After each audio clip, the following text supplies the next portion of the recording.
ಸರ್ಕಾರಕ್ಕೆ, ಕೇರಳದ ರಾಜಕೀಯಕ್ಕೆ ರಾಜ್ಯವನ್ನು ಬಲಿಕೊಡಲು ಹೊರಟಿರುವ ಸರ್ಕಾರಕ್ಕೆ, ಕೇರಳದ ರಾಜಕೀಯ ಹಿತಾಸಕ್ತಿಗೆ ರಾಜ್ಯವನ್ನು ಬಲಿಕೊಡುವ ಪ್ರಿಯಾಂಕಾ ಗಾಂಧಿಗೆ, ನೀತಿಗೆಟ್ಟ ಪ್ರಿಯಾಂಕಾ ಗಾಂಧಿಗೆ 1 ಲಕ್ಷ ಗಂಟ ಕನಿಷ್ಠ ಮತ್ತು ಐಸ್ ಕ್ರೀಮ್ ಘಟಕ ಕೆರೆಗಳಿಗೆ ಇಲ್ಲಿ ನಮ್ಮ ಚಾಮೂಲ್ನಲ್ಲಿ 50 ಕೋಟಿ ರೂಪಾಯಿ ಸರ್ಕಾರ ಕೊಡಬೇಕು. ಮುಖ್ಯಮಂತ್ರಿಗಳಿಗೆ ಇಲ್ಲಿ ಬಂದಾಗ ಗುಂಡ್ಲುಪೇಟೆಗೆ ಬಂದಾಗ ಈ ವಿಚಾರವನ್ನು ತಾವು ಕೂಡ ಜಿಲ್ಲಾಡಳಿತ ಗಮನಿಸಿರಬೇಕು. ಮತ್ತು ಅಲ್ಲಿ ಒಂದು ಐಸ್ ಕ್ರೀಮ್ ಘಟಕ ಮಾಡ್ತೀವಿ ಅಂತ ಹೇಳಿದರೆ ಸಹಕಾರ ಕೊಟ್ಟು ಬೇಗ ಪ್ರಾರಂಭ ಆದರೆ ರೈತರಿಗೆಲ್ಲ ಅನುಕೂಲ ಆಗ್ತದೆ.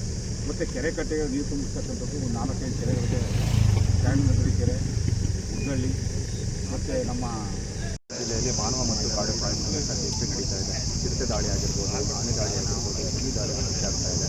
ಹಾಗಾಗಿ ಸಂತಾನಹರಣ ಚಿಕಿತ್ಸೆ ಮಾಡೋಕ್ಕೆ ರಾಜ್ಯ ಸರ್ಕಾರ ಮುಂದಾಗ್ತಾ ಇದೆ. ರಾಜ್ಯ ಸರ್ಕಾರದ ವೈಫಲ್ಯ ಇದೆ.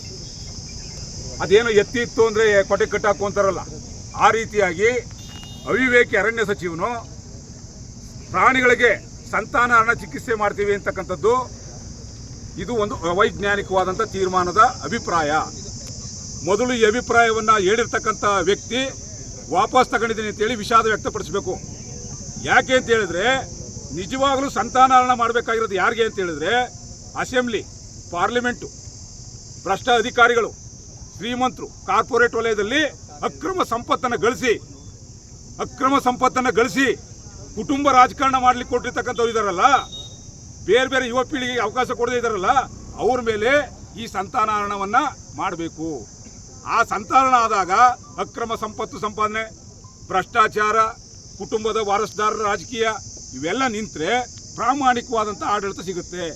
ಪ್ರಾಮಾಣಿಕವಾದಂಥ ಪ್ರಾಣಿಗಳು ಕಾಡಲ್ಲಿದ್ದಾವೆ. ಆ ಕಾಡಲ್ಲಿರ್ತಕ್ಕಂಥ ಪ್ರಾಮಾಣಿಕ ಪ್ರಾಣಿಗಳಿಗೆ ಸಫಾರಿ, ಜಂಗಲ್ ಲಾಡ್ಜು, ರೆಸಾರ್ಟು, ಅಕ್ರಮ ಹೋಮ್ ಸ್ಟೇಗಳು ಇರ್ತಕ್ಕಂಥ ಅಕ್ರಮವಾದ ಚಟುವಟಿಕೆಗಳಿಂದಾಗಿ ಅವು ಕಾಡಿನಿಂದ ನಾಡಿಗೆ ಬರ್ತಾ ಇದ್ದಾವೆ. ಬೇಸಿಗೆ ಸಂದರ್ಭದಲ್ಲಿ ಕುಡಿಯೋಕ್ಕೆ ನೀರಿಲ್ಲ ಬರ್ತವೆ. ಇದಕ್ಕೆ ಸಂತಾನಹರಣ ಮಾಡಿ ಬೇರೆ ರಾಜ್ಯಗಳಲ್ಲಿ ನಮ್ಮ ಜೈವಿಕ ವಲಯದಲ್ಲಿ ಮಾಡಿರ್ತಕ್ಕಂಥ ಈ ಸಂತಾನಹರಣ ಚಿಕಿತ್ಸೆಯಿಂದ ಸಾಕಷ್ಟು ಅನಾಹುತಗಳಾಗಿದ್ದಾವೆ. ಅಂತ ಎಲ್ಲ ಒಂದ್ ಕಡೆ ಸಂತಾನಹರಣ ಅಂತ ಹೇಳ್ಬಿಟ್ಟು ದುಡ್ಡು ಪ್ಲಾನಿಂಗ್ ಆಯಿತು ಅಂತ. ದುಡ್ಡು ಪ್ಲಾನಿಂಗ್ ಅಲ್ಲ, ಪ್ರಾಣಿಗಳನ್ನು ಸಾಯಿಸಿ ಅಕ್ರಮವಾಗಿ ಚರ್ಮಗಳ ಮಾರಾಟ, ದಂತಗಳ ಮಾರಾಟ, ಇದನ್ನು ಮಾಡ್ಲಿಕ್ಕೆ ಮಾಡಿರ್ತಕ್ಕಂಥದ್ದು ಅವಿವೇಕಗಳು ಇವರೆಲ್ಲರೂ ಮಾಫಿಯಾ ಮಾಡ್ತಕ್ಕಂಥ ವ್ಯವಸ್ಥೆಗೆ ಹೋಗ್ತಾ ಇರೋದು. ಕಾಡನ್ನು ದುರುಪಯೋಗ ಪಡಿಸ್ಕೊಳ್ಳೋಕ್ಕೆ ಸ್ಪಷ್ಟವಾಗಿ ಹೊರಟಿರ್ತಕ್ಕಂಥದ್ದು ಕಮ್ಮಿಲ್ನೋಟು ಕಾಣ್ತಾ ಇದೆ. ಯಾವುದೇ ಕಾರಣಕ್ಕೂ ಕೂಡ ಇಂಥ ಸಂತಾನಹರಣ ಹೇಳಿಕೆ ಕೊಟ್ಟಿರ್ತಕ್ಕಂಥ ಸಚಿವನಿಗೆ ಬುದ್ಧಿಮಾಂದ್ಯತೆ ಆಗಿದೆ. ಆ ವ್ಯಕ್ತಿಯನ್ನು ಮೊದಲು ಯಾವುದೋ ಮಾನಸಿಕ ಆಸ್ಪತ್ರೆಯಲ್ಲಿ ಚಿಕಿತ್ಸೆ ಕೊಡಿಸ್ಬೇಕು ಅವನಿಗೆ.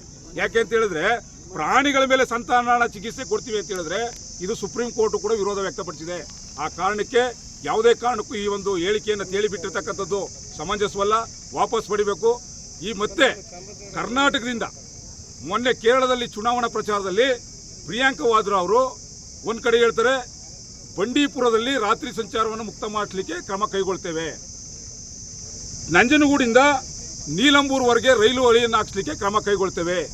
ಅವಿವೇಕಿ ನಿತಿನ್ ಗಡ್ಕರಿ ಕೂಡ ನಮಗೆ ಸಭಾಸ್ಗಿರಿ ಕೊಟ್ಟಿದ್ದಾರೆ ಅಂತ ಹೇಳ್ತಾರೆ. ನಿತಿನ್ ಗಡ್ಕರಿ ಸಭಾಸ್ಗಿರಿ ಕೊಟ್ಟರು ಅಷ್ಟೇನೆ, ಪ್ರಿಯಾಂಕಾ ಗಾಂಧಿ ರೈಲ್ವೆ ಕಂಬಿ ತಂದ್ರು ಅಷ್ಟೇನೆ. ಇಲ್ಲಿ ಕರ್ನಾಟಕದಲ್ಲಿ ಕಾಡಿನೊಳಗಡೆ ಹಾಕ್ಸ್ಲಿಕ್ಕೆ ಅವಕಾಶ ಇಲ್ಲ. ಅರಣ್ಯ ಸಚಿವರೇ ಮುಂದೆ ಇರ್ತಾರೆ, ಅವ್ರ ಮುಂದೆ ಸ್ಟೇಟ್ಮೆಂಟ್ ಕೊಡ್ತಾರೆ. ಅವಿವೇಕಿ. ಅವ ಕೇರಳದ ಪ್ರಿಯಾಂಕಾ ವಾದ್ರಾ ಗುಲಾಮ, ರಾಜ್ಯದ ಮತದಾರರು ಗುಲಾಮರಲ್ಲ ಅವರು, ಮಂತ್ರಿಗಳು MLAಗಳು, ಕಾಂಗ್ರೆಸ್ ಪಕ್ಷದ ಅಧಿನಾಯಕರು ಗುಲಾಮರು. ಆ ಗುಲಾಮರು ಇನ್ನೇನು ಮಾಡ್ತಾರೆ? ಆ ಗುಲಾಮಗಿರಿ ಕೆಲಸ ಮಾಡಲಿಕ್ಕೆ ಕೇಳಕ್ಕೆ ಹೋಗಬೇಕಾಗಿತ್ತಾ? ಆ ಕಾರಣಕ್ಕೆ ಹೇಳ್ತಾ ಇದ್ದೀವಿ, ಯಾವುದೇ ಕಾರಣಕ್ಕೂ ಕೂಡ ಪ್ರಿಯಾಂಕಾ ಗಾಂಧಿ ಅವ್ರ ತಾತಂದಲ್ಲ ಇದು. ಬಂಡೀಪುರ ನಾಗರಹೊಳೆ ಪ್ರಿಯಾಂಕಾ ಗಾಂಧಿ ಅವ್ರ ತಾತಂದಲ್ಲ ಆಸ್ತಿ, ಇದು ಸಾರ್ವಜನಿಕರ ಆಸ್ತಿ. ಕೇರಳದಲ್ಲಿ ಓಟ್ ಬೇಕಾದರೆ ಕೆಲಸ ಮಾಡಿ ಓಟ್ ಪಡ್ಕೊಳ್ಳಿ. ಕರ್ನಾಟಕದ ಹಿತಾಸಕ್ತಿಯನ್ನು ಬಲಿ ಕೊಟ್ಟು ಕರ್ನಾಟಕದ ಕಾಡನ್ನ ನಾಶ ಮಾಡಿ ಕರ್ನಾಟಕದಲ್ಲಿ ಅಕ್ರಮ ಚಟುವಟಿಕೆಗಳಿಗೆ ಅವಕಾಶ ಕೊಡಲಿಕ್ಕೆ ಹೋಗಿ ನೀವು ರೈಲು ಹಾಕ್ತೀವಿ, ರೋಡ್ ಮಾಡ್ತೀವಿ, ರಾತ್ರಿ ಬಿಡ್ತೀವಿ ಅಂದರೆ ಇದು ಪ್ರಿಯಾಂಕಾ ಗಾಂಧಿ ಅವ್ರ ತಾತನ ಚಪ್ಪೋಡಲ್ಲ.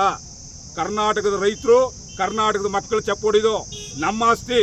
ಇದ್ರ ಮೇಲೆ ಕೈ ಹಾಕಿ ವಿವೇಕದ ತೀರ್ಮಾನ ತಗೊಂಡ್ರೆ ಇದರ ಪರಿಣಾಮವನ್ನು ರಾಜ್ಯ ಕೇಂದ್ರ ಸರ್ಕಾರ ಎದುರಿಸಬೇಕಾಗ್ತ ಹೇಳಿ ಈ ಮೂಲಕ ಎಚ್ಚರಿಕೆ. ಕೊನೆಯದಾಗಿ ಈಗ ಬೇಸಿಗೆ ಆರಂಭ ಆಗಿದೆ, ಸಾಕಷ್ಟು ನೀರಿನ ಸಮಸ್ಯೆ ಇದೆ, ಆದರೆ ಶಾಸಕರೆಲ್ಲ ಡೆಲ್ಲಿಗೆ ಕುಳಿತಿದ್ದಾರೆ ಸಚಿವ ಸ್ಥಾನಕ್ಕಾಗಿ. ಅವ್ರಿಗೆ ನಾಚಿಕೆ ಮಾನ ಮರ್ಯಾದೆ ಇದ್ದರೆ ಮೊದಲು ಅರ್ಥ ಮಾಡಿಕೊಂಡು ರೈತರ ಸಮಸ್ಯೆಗಳು ನಮ್ಗೆ ಓಟ್ ಹಾಕಿದ್ದಾರೆ, ಇವ್ರ ಪರವಾಗಿ ಕೆಲಸ ಮಾಡಬೇಕು ಅನ್ಬೇಕು.